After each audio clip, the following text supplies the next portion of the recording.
Hi everyone, this is E.M.P, Electromagnetic Precursors for Earthquakes. So this will be my 10th video, which I'm kind of excited for. My new channel here, and this is pretty exciting, but not nearly as exciting as the space weather that has been happening lately. And this is the TEC, or ionospheric electron density map that I usually use for precursors, and we simply look at this as charging or capacitance of the ionosphere. Now remember, red and white areas and the blue and black areas, which I wanted to focus on here first, is extreme charging or capacitance right off the scale, and especially when you got them adjacent to one another here, pretty much guaranteed you're going to see an increase in seismic activity in the days following. Now, the second thing I wanted to show you quickly was GLE chart. GLE is ground level enhancement, which is a fancy way of saying space radiation, or radiation measured at ground level due to space radiation hitting the ionosphere. And you can see here, now it's always associated with specific site. Here is Newark, Delaware. You can see on the 9th of June, just after 1800 Universal Time, started going up, and then this huge data drop till the 11th of June.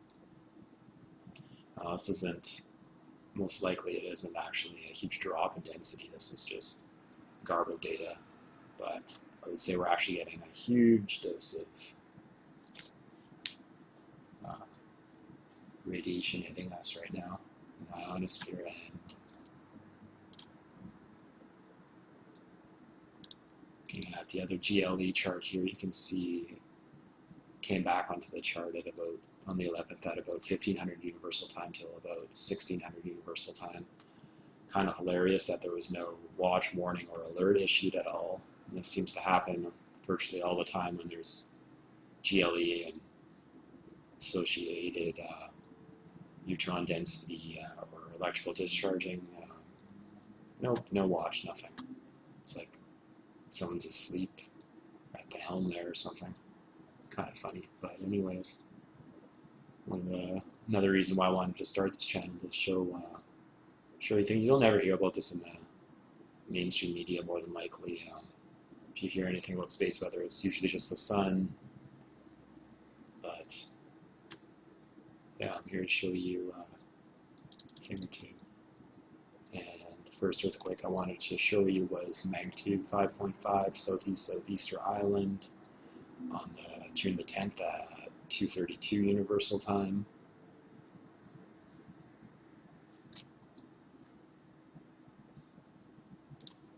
So it's right in this area here where we have heightened capacitance as well.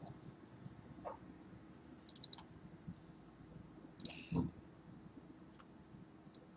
some precursors for this one at Mexico's neutron monitor on the 9th. You can see we had neutron density or discharging rising just after 1700 Universal Time till about 2100 Universal Time.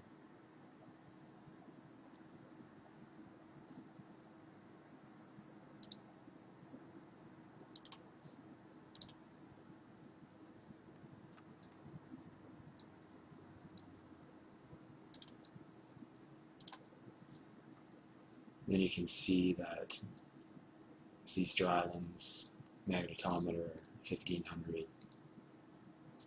all the way to 2100, 2200 actually. Extreme levels of magnetic activity there. So that's ground-based observation for magnetic precursors.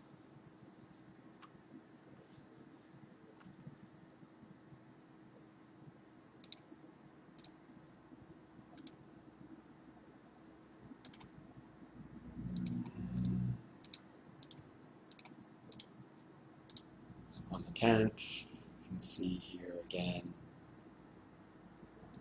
starting at the beginning of the day on the 10th till about 0100 Universal Time, just before that earthquake at 2:32 Universal Time. So many neutron density spikes are discharging there. Now remember,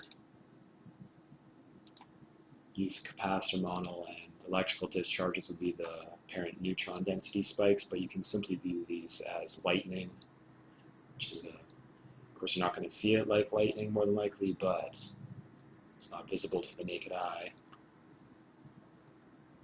Unless we were at, of course, unless we were at such energetic levels that it was visible, but then we probably have things getting vaporized or things and people igniting or melting and all sorts of interesting things, but that's another story.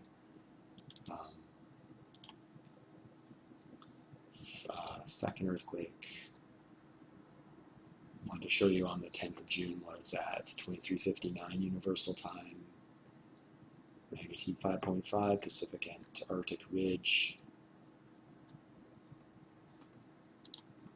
So that was way down here where we have this yellow area, so not nearly as elevated as the previous areas I showed you up here, but definitely still some capacity, some charging going on there, or capacitance as well.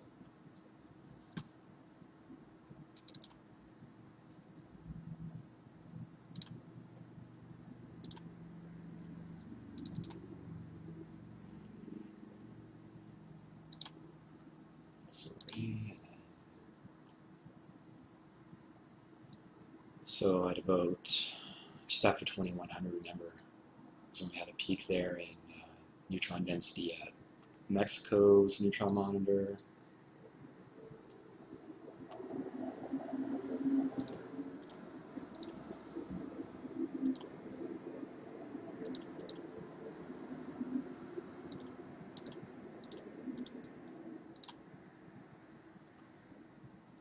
And this would be French Polynesian magnetometer, and we had a peak in magnetic activity associated with neutron density. Yeah, it peaked out at about 2200 there, just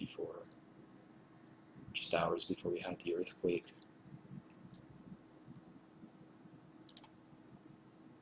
One thing I wanted to show you as well was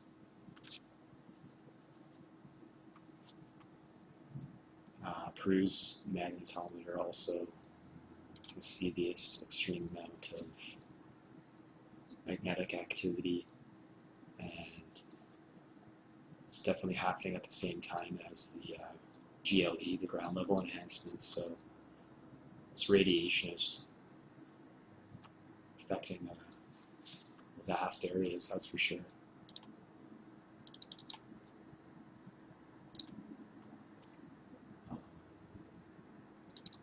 Right.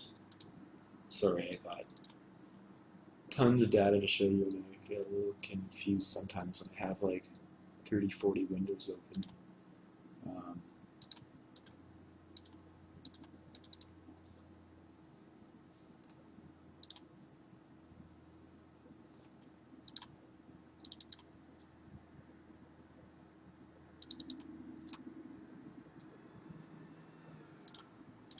I'll move on to the next earthquakes I wanted to show you here.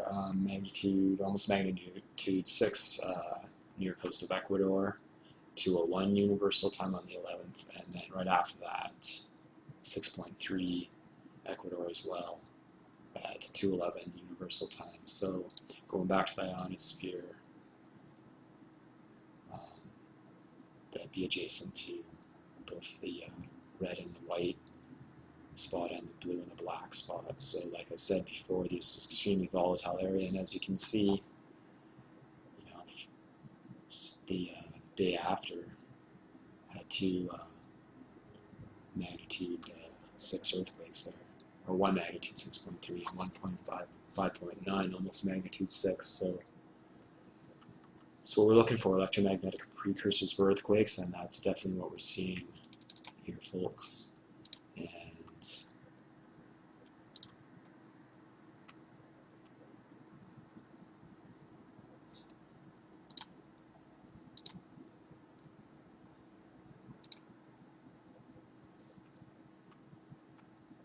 Newark, Delaware's neutron monitor.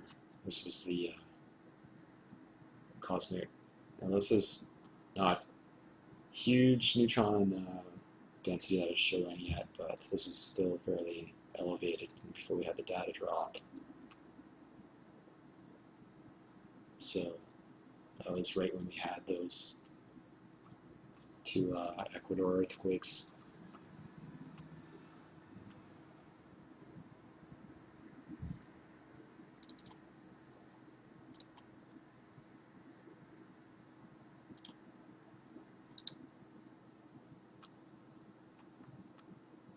And then also back to Mexico's neutron monitor, a spike there at just after 2100, and then another one just after that.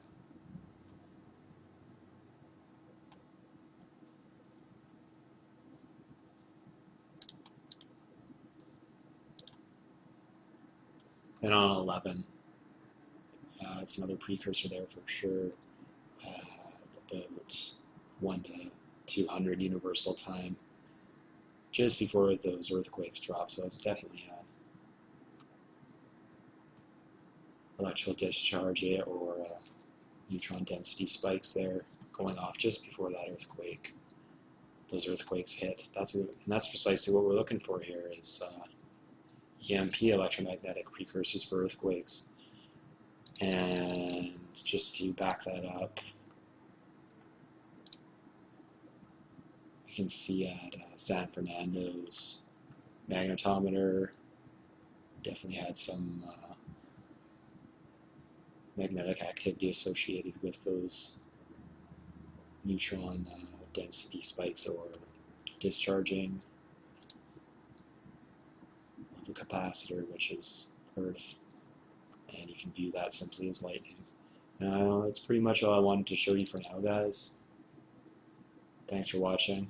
Hopefully I didn't confuse you too much. I think I confused myself a little bit with a little too much data at once, but there you have it. Thanks for watching.